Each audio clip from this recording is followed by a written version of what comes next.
আসসালামু আলাইকুম। আজকে আমরা চাকরি পরীক্ষা আসার মতো শতকরা থেকে চাকরি পরীক্ষায় আসার মতো অঙ্কগুলো আমরা করব। শতকরা।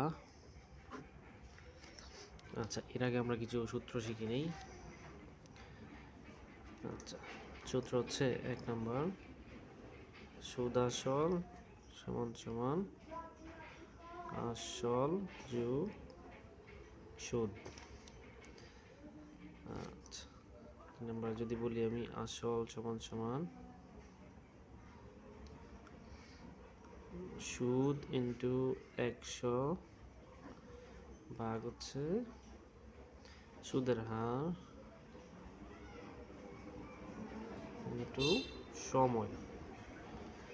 আচ্ছা, এরপর যদি আমি 3 নম্বর সূত্র ধরি, সময়, অর্থাৎ এই এক সূত্র দিয়ে আমরা সময় বার করতে পারবো, সুদের হার বের করতে পারবো, সময় বের করতে পারবো। এটাকেই আমরা বিভিন্নভাবে লিখবো। তাহলে সময় সমান সমান কি হয়? সুদ গুণ 100 ভাগ হচ্ছে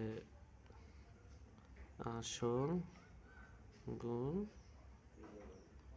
সুদের হার। আচ্ছা, যদি আমি সুদ বের করতে চাই, সুদ সমান সমান আসল গুণ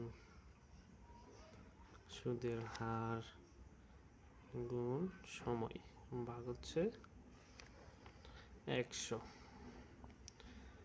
আচ্ছা, এখন যদি বলা হয় শতকরা সুদের হার কত, 5 নম্বর সূত্র আমরা বলবো শতকরা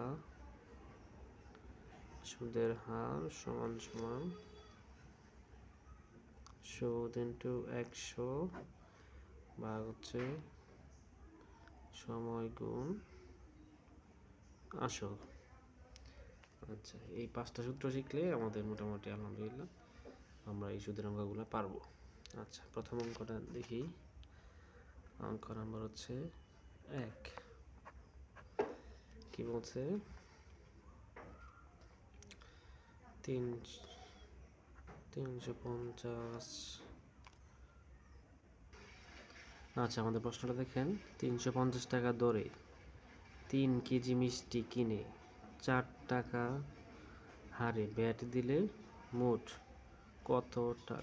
কত ব্যাট দিতে হবে? আচ্ছা, আমাদের প্রশ্নটা হচ্ছে এটা। এখন প্রতি কেজি দাম হচ্ছে 300 টাকা। তাহলে আমরা মোট দাম বের করি। মোট দাম সমান হচ্ছে প্রতি কেজি যদি 350 টাকা হয়, 350 ইন্টু হচ্ছে আমরা কয় কেজি কিনেছি? 3 কেজি। 3 কেজির দাম কত হয়? 1050 টাকা। আচ্ছা, তাহলে আমাদের চাইছে কি?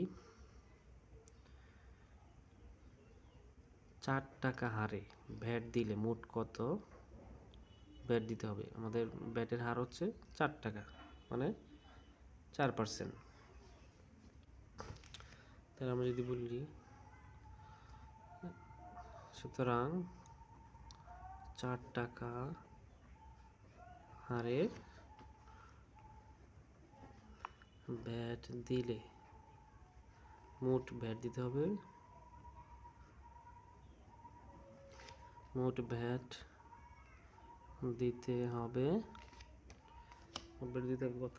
আমরা যদি বলি, যেহেতু 4 টাকা 4%,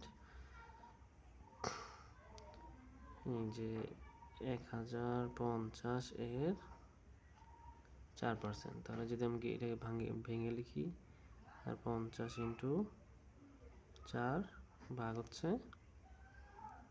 100। তাহলে এটাকে যদি আমরা কাটাকাটি করি,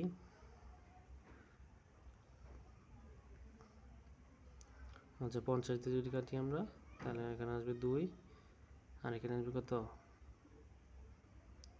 20 হচ্ছে 21। আমার 2 দিয়ে যদি কাটি, 2, 4 দিয়ে 2 দিয়ে 4কে ভাগ করলে 2 হয়, 2 আর 21 গুণ করলে কত হয়? 21 দুগুণে 42 টাকা। তাহলে মোট ব্যাটের পরিমাণ, মোট ব্যাট সমান সমান 42 টাকা। প্রশ্ন নাম্বার 2 এ আসি।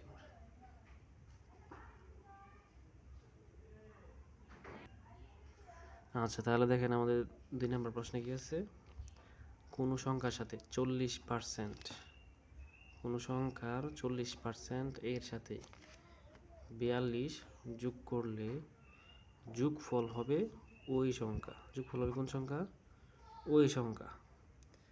তাহলে প্রথমে কি চাইছে, কোনো সংখ্যার সাথে, কোনো সংখ্যাটা আমরা জানা নেই, তাহলে আমরা কোনো সংখ্যাটা ধরে নিব। তাহলে ধরে নিলাম আমরা সমাধান সংখ্যাটি x, ধরে নিলাম সংখ্যাটি x। আচ্ছা, তাহলে আমাদের শর্তে কি আছে, কোনো সংখ্যার 40% এর সাথে, তাহলে প্রশ্ন মতে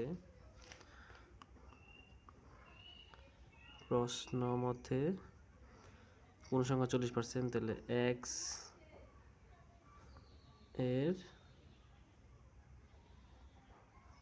40% এর সাথে 42 যোগ করলে, যোগ 42 যোগ করলে যোগফল হবে ওই সংখ্যা, অর্থাৎ যে সংখ্যাটা আমরা ধরেছি, তাহলে যোগফল হবে ওই সংখ্যা, তাহলে সমান সমান x।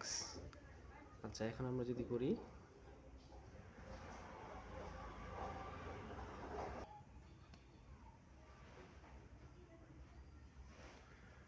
আচ্ছা তাহলে আমরা শর্ত মতো ধরলাম কোনো সংখ্যার 40% এর সাথে, কোনো সংখ্যা x ধরলাম, এর 40% এর সাথে 42 যোগ 42 করলে যোগফল, অর্থাৎ সমান সমান যোগফল ওই সংখ্যা। ওই সংখ্যাটা মানে কি, যে সংখ্যাটা ধরছিলাম x।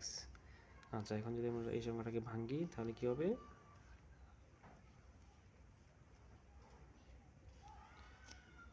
আচ্ছা দেখো তাহলে কি করি আমরা, আচ্ছা এখানেই করি।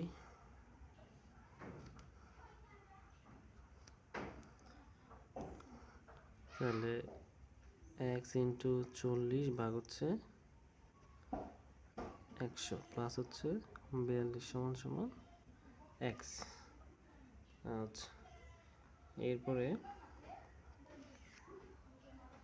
যদি আমরা উপরে নিচে ভাগ করি 40-কে, তাহলে কি 20 দিয়ে ভাগ করলে উপরে হবে 2, নিচে হবে কি 5, ভাগ করলে উপরে কি হবে 2x, নিচে হবে কি 5, প্লাস হচ্ছে 42 সমান সমান x। আচ্ছা, এরপরে আমরা এক্সটাকে এই পাশে নিয়ে আসবো। এক্সটাকে এই পাশে নিয়ে আসলে কি হয়, 2x ভাগ হচ্ছে 5, এক্সটা এই পাশে প্লাস আছে, এই পাশে আসলে কি হবে মাইনাস, সমান সমান এটা এই পাশে কি আছে প্লাস আছে, ওই পাশে গেলে কি হবে মাইনাস হবে। আচ্ছা যাই হোক, আমরা একটা লাইন বেশি করব। আচ্ছা, এই পাশে যদি আমরা মাইনাস উঠাই দিতে চাই, তাহলে কি করতে হবে, উভয় পক্ষকে -1 দ্বারা গুণ করতে হবে। -1 দ্বারা গুণ করলে কি হয়, তাহলে x minus 2x plus by 5 সমান সমান 42। ঠিক আছে, এখন যদি আমরা 5 কমন নিই, 5 কমন নিলে এখানে 5 বার 5 কি কত হয়,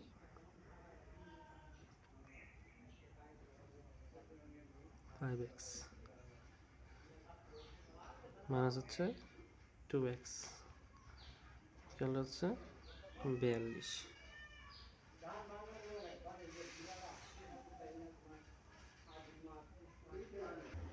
আচ্ছা, পরবর্তী লাইন দেখি আমরা, এখান থেকে 5x থেকে 2x চলে গেলে থাকে কত, 3x ভাগ হচ্ছে 5 সমান সমান 42। আচ্ছা, এখন যদি এটাকে আমরা 3x ইন্টু 42 গুণ করি, তাহলে কত আসে, 5 আর 42 গুণ করলে 210। x দিয়ে যদি করি 210 ভাগ হচ্ছে 3 সমান সমান x সমান সমান হবে 70। x সমান সমান কত হবে 70। তাহলে সুতরাং সংখ্যাটি কত? সুতরাং সংখ্যাটি 70। এটা হচ্ছে আমাদের আনসার।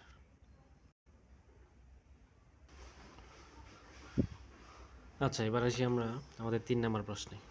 আমাদের 3 নম্বর প্রশ্ন 2 নম্বর প্রশ্নে সেম, আশা করি আপনারা পারবেন। আচ্ছা, ওইখানে ছিল যোগ করো, এখন হচ্ছে বিয়োগ করো। জাস্ট খালি বিয়োগটা দিলে আমাদের অঙ্ক হয়ে যাবে। আচ্ছা, আমরা একটু দেখেন, কোনো সংখ্যাটা আমাদের দেওয়া নাই, ধরে নিতে হবে। কোনো সংখ্যার 60% থেকে মানে বিয়োগ, থেকে মানে কি বিয়োগ, থেকে মানে বিয়োগ। আচ্ছা, 60%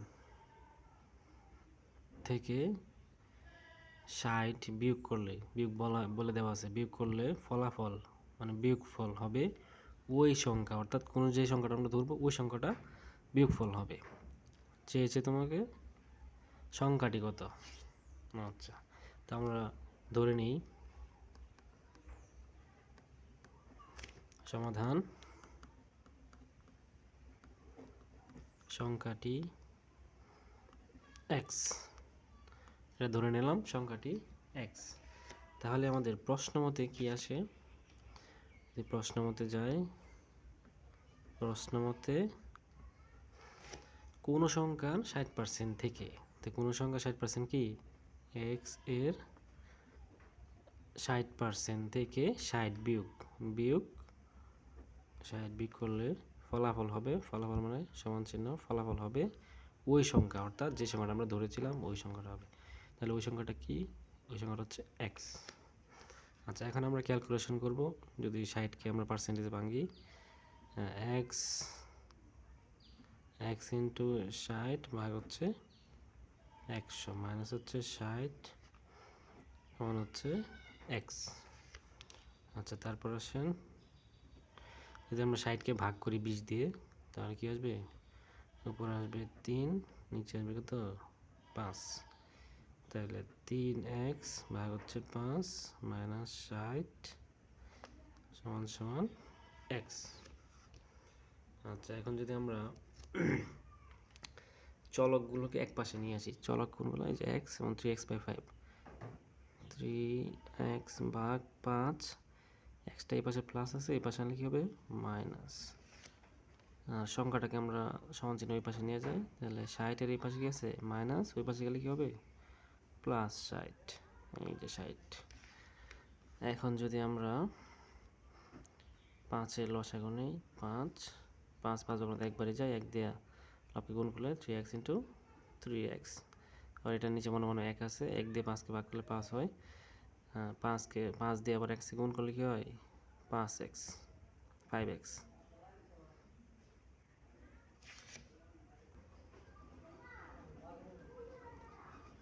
সমান সমান কত? 60 হচ্ছে এই অঙ্কটা মাইনাসের আসবে মান, আমাদের সমস্যা নাই। তো 5x থেকে 3x চলে গেলে থাকে কত? Minus 2x। আর এই 5কে যদি 60 দিয়ে গুণ করি, তাহলে কি হয়? 5 6 30 মানে 300।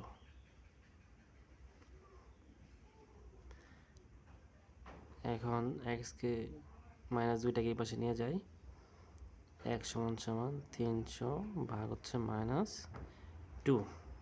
তাহলে x সমান সমান কি হবে? 300কে 2 দিয়ে ভাগ করলে কত আসে? 150। সুতরাং সংখ্যাটি কত? সংখ্যাটি হবে 150। এই যে আমাদের আনসার। ঠিক আছে, বুঝতে পারছেন?